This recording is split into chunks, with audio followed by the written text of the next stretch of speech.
Assalamualaikum warahmatullahi wabarakatuh. Saya Nisa Utami dari Fakultas Hukum Universitas Surya Kencana sebagai mahasiswa PKM. Di sini saya akan mereview mata kuliah Hukum Pidana pada pertemuan ke-12 yang didoseni oleh Ibu Ika dari MIKA SIMH. Adapun mata kuliah yang diberikan yaitu mengenai mengingatkan kepada kita tentang istilah hukum pidana seperti borgol dan penjara. Hukum penjara terbagi menjadi dua, yaitu pertama hukum pidana material dan kedua hukum pidana formil.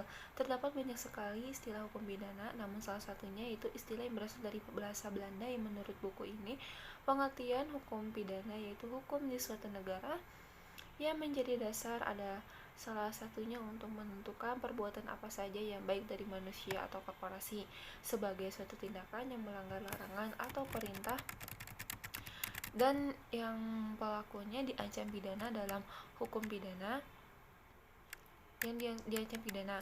Dalam hukum pidana kita mengenal ius soli dan ius sanguinis.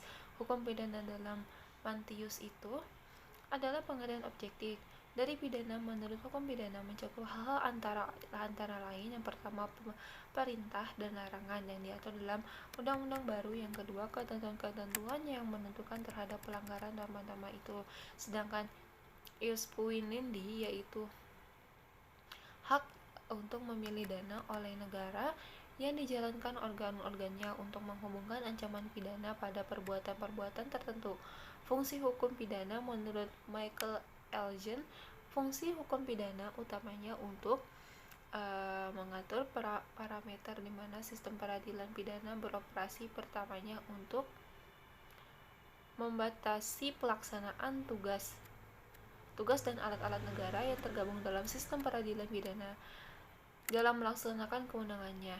Yang kedua, memberikan batasan yang jelas kepada masyarakat tentang perbuatan apa yang tidak boleh mereka lakukan atau yang harus dilakukan, yang jika dilanggar atau diabaikan dapat dijatuhi sanksi pidana. Hukum pidana sebagai hukum sanksi. Hukum pidana memiliki sanksi-sanksi pidana sebagai ancaman bagi pihak yang melanggar norma-norma yang ditunjukkan untuk melindungi kepentingan masyarakat.